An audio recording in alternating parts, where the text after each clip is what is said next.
दिल्ली दंगे के mastermind Tahir Hussain supreme court आए हुए हैं।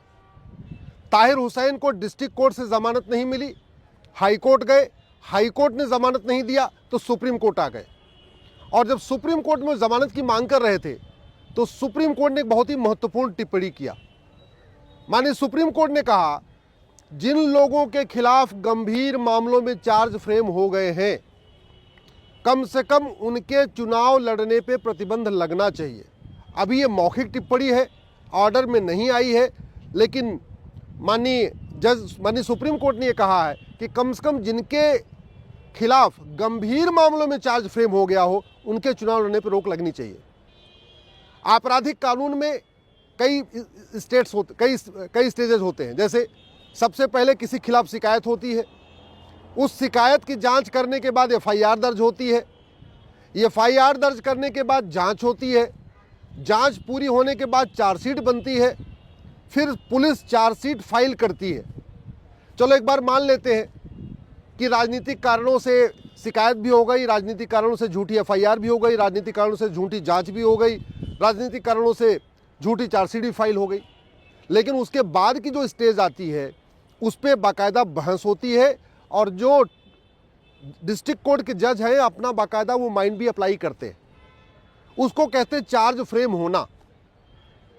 तो जो चार्ज फ्रेम होता है, कम से कम उसमें पक्षपात का आरोप नहीं लग सकता, क्योंकि दोनों पक्षों को सुना जाता है, पुलिस को भी सुना जाता है, डिफेंस को भी सुना जाता है, फिर चार्ज फ्रेम होता है।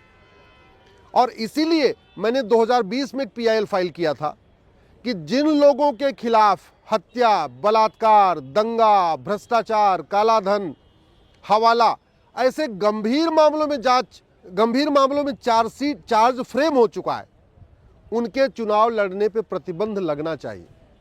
दुर्भाग्यवश 5 वर्ष बीत चुके हैं, सरकार का अभी तक कोई जवाब नहीं आया है। इलेक्शन कमीशन कई बार कह चुका है कि जिनके खिलाफ गंभीर मामलों में चार्जेस फ्रेम हो गए हो, चार्जशीट फाइल नहीं, चार्जशीट तो पुलिस फाइल करती है, चार्ज जज फ्रेम करते हैं, तो जिनके खिलाफ गंभीर मामलों में चार्ज फ्रेम हो गए हैं उनके चुनाव लड़ने पर प्रतिबंध लगना चाहिए।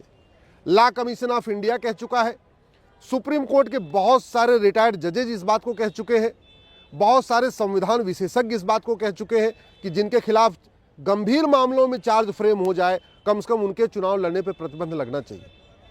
आज की स्थिति में जिनके खिलाफ चार्जशीट फाइल हो जाए वो व्यक्ति हवलदार भी नहीं बन सकता, थानेदार, तहसीलदार, कलेक्टर, कप्तान तो छोड़िए, वो हवलदार भी नहीं बन सकता, होमगार्ड भी नहीं बन सकता, क्लर्क भी नहीं बन सकता, ड्राइवर भी नहीं बन सकता।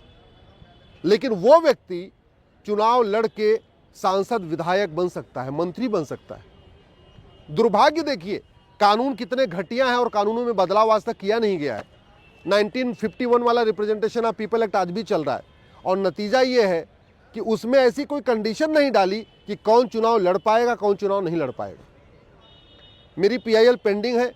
आज मैं फिर से माननीय सुप्रीम कोर्ट से मांग करूंगा कि मेरी पीआईएल की फाइनल हियरिंग करें। 5 साल बीत चुके हैं, 2020 मैंने पीआईएल फाइल किया था तो 2025 चल रहा है। कम से कम उन लोगों के खिलाफ जिनके खिलाफ हत्या, बलात्कार, देशद्रोह, घूसखोरी, कमीशनखोरी, मिलावटखोरी, कालाबाजारी, नशा तस्करी, मानव तस्करी, जिनके खिलाफ आतंकवाद, अलगाववाद, माओवाद, नक्सलवाद के मामले में चार्जेस फ्रेम हो चुके हैं, जिनके खिलाफ धर्मांतरण और घुसपैठियों की मदद करने के मामले में चार्जेस फ्रेम हो गए हैं, जिनके भी खिलाफ 5 साल से ज़्यादा की सज़ा वाली धाराओं में चार्जेस फ्रेम हो चुका है, उनके चुनाव लड़ने पर प्रतिबंध लगना चाहिए।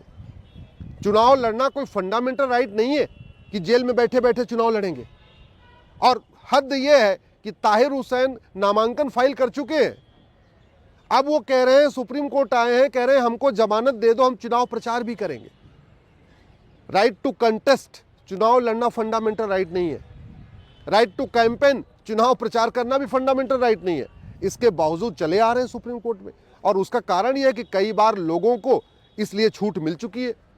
भाई 2 लोगों, एक पंजाब के और एक कश्मीर के, एक में खालिस्तानियों की मदद करने का आरोप है, एक के खिलाफ अलगाववादियों की मदद करने का आरोप है, और बहुत सारी देश विरोधी बातें वो पब्लिकली कह चुके हैं, उनके वीडियो भी है। वो दोनों ही चुनाव लड़े और चुनाव जीत गए और आज की डेट में मेंबर ऑफ पार्लियामेंट है। जब तक कानून तोड़ने वाले कानून निर्माता बनेंगे, जब तक लॉ ब्रेकर लॉ मेकर बनेंगे तब तक देश का भविष्य अच्छा नहीं हो सकता, तब तक अच्छे नियम कानून नहीं बन सकते। जब तक इस तरीके के दंगाई, बलवाई, इस तरीके के जिहादी मानसिकता के लोग, भारत के खिलाफ जहर उगलने वाले लोग सांसद, विधायक, मंत्री बनेंगे, तब तक भारत का भविष्य क्या होगा। इसलिए समय आ चुका है, इलेक्शन रिफॉर्म किया जाए। जस्टिस वेंकटचलैया कमीशन ने बहुत सारे सुझाव दिए, आज तक लागू नहीं हुआ। लॉ कमीशन कितनी बार सुझाव दे चुका है, अब तक लागू नहीं हुआ। पार्लियामेंट्री कमेटीज ने कई बार कहा है इलेक्शन रिफॉर्म करिए, नियम कानूनों को बदलिए, जो 1951 का रिप्रेजेंटेशन ऑफ पीपल एक्ट है उसको खत्म करिए, नया कानून बनाइए, आज तक लागू नहीं हुआ। पता नहीं कानून बनाने के मामले में हम दुनिया के साथ अपना कंपेयर क्यों नहीं करते। हाईवे बनाना होता है तो देखते हैं दुनिया में सबसे बढ़िया हाईवे कहाँ बना है, वैसा ही हाईवे बनाते हैं। एक्सप्रेस वे बनाना होता है तो भी दुनिया की स्टडी करते हैं और वैसा एक्सप्रेस वे बनाते हैं। एयरपोर्ट बनाना होता है तो भी वर्ल्ड क्लास बनाते हैं। और भी चीज़ें जो बनाती हो सब हम वर्ल्ड क्लास करते हैं। कानून वर्ल्ड क्लास क्यों नहीं बना रहे? क्या इस 150 करोड़ की जनसंख्या में 5000 अच्छे लोग नहीं मिल पा रहे हैं क्या? अल्टीमेटली सांसद विधायक की कुल संख्या कितनी है? 5000। क्या इस 150 करोड़ के देश में 5000 अच्छे लोग, जिनके खिलाफ कोई गंभीर अपराध न हो, जो भ्रष्ट न हो, जो जाति का जहर न घोलता हो, जो भाषा का जहर न घोलता हो, जो क्षेत्र का जहर न घोलता हो, जिनके किसी खिलाफ किसी मामलों में चार्ज फ्रेम न हुआ, ऐसे लोग नहीं मिल पा रहे हैं क्या? ऐसे दंगाई क्यों चाहिए? समाज भी इसको सोचे, लेकिन और सरकार भी सोचे।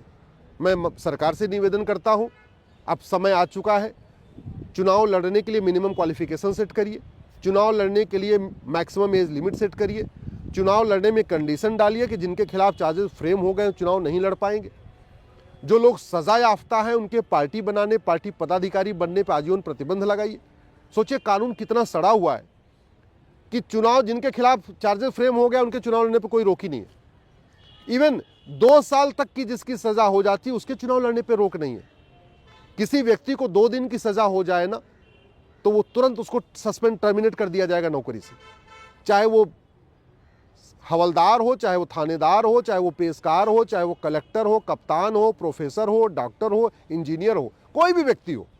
2 दिन की अगर सजा हो जाए, मात्र 48 घंटे की सजा हो जाए, तो उसकी नौकरी को परमानेंट खत्म कर दिया जाता है, परमानेंट उसको टर्मिनेट कर दिया जाएगा। वहीं दूसरी तरफ जिसके खिलाफ जिसको 2 साल तक की सजा हो जाती है उसके चुनाव लड़ने, पार्टी बनाने, पार्टी पदाधिकारी बनने पे कोई रोक नहीं है। जब 2 साल से ज़्यादा की सजा होगी तो भी चुनाव लड़ने पर आजीवन प्रतिबंध नहीं है, मात्र 6 साल का प्रतिबंध है, और वो भी चुनाव लड़ने पे 6 साल का है। पार्टी बनाने, पार्टी पदाधिकारी बनने पे तो कोई रोक ही नहीं है। नतीजा ये है, सजा याफ्ता लोग जो चुनाव लड़ भी नहीं पाते वो पार्टी बना के पार्टी अध्यक्ष बन जाते हैं और टिकट बेचना शुरू करते हैं। लालू यादव सजा याफ्ता है फिर भी पार्टी अध्यक्ष बन के बैठे हुए। चौटाला जी खत्म हो गए, नहीं तो वो भी पार्टी अध्यक्ष से सजा याफ्ता थे, फिर भी पार्टी अध्यक्ष बने हुए थे। ऐसे ही भारत में कितने लोग, मधु कोड़ा है, शशि कला है, कितने ऐसे लोग हुए जो सजा याफ्ता हो गए फिर भी पार्टी अध्यक्ष बने हुए। क्यों? क्योंकि ये कानून सड़ा हुआ है, कानून घटिया है। इसलिए मैं कहता हूं जब तक कानून नहीं बदलेगा तब तक व्यवस्था नहीं बदलेगी। जब तक कानून नहीं बदलेगा तब तक अच्छे लोग राजनीति से दूर रहेंगे, अच्छे लोगों के लिए जीत पाना मुश्किल हो जाएगा। जब तक घटिया कानून है, भ्रष्टाचार चरम पे है, इलेक्शन में जबरदस्त पैसा खर्च हो रहा है, जब तक मुफ्तखोरी चलेगी, जब तक शराब बटेगी, जब तक पैसा बटेगा, साड़ी बटेगी, तब तक वही लोग आएंगे जो साड़ी बांट सकते हैं, शराब बांट सकते हैं, पैसा बांट सकते हैं। और जो लोग शराब बांट के चुनाव जीतेंगे या 20-25 करोड़ 50 करोड़ रुपए खर्च करके टिकट लेंगे और फिर चुनाव जीतेंगे, तो स्वाभाविक सी बात है वो सांसद, विधायक, मंत्री बनने के बाद कानून अच्छा नहीं बनाएंगे, बल्कि जो उन्होंने इलेक्शन में 50 करोड़ 100 करोड़ खर्च किया है उसकी वसूली करेंगे। और उतने वसूली नहीं करेंगे, अगर 50 करोड़ लगाते हैं तो 500 करोड़ वसूलते हैं। पार्षद प्रधान बनने में अगर कोई 5 करोड़ खर्च करता है तो फिर 5 साल के अंदर वो 50 करोड़ लूटता है। ये लूट तभी बंद होगी जब नियम कानून बदलेगा।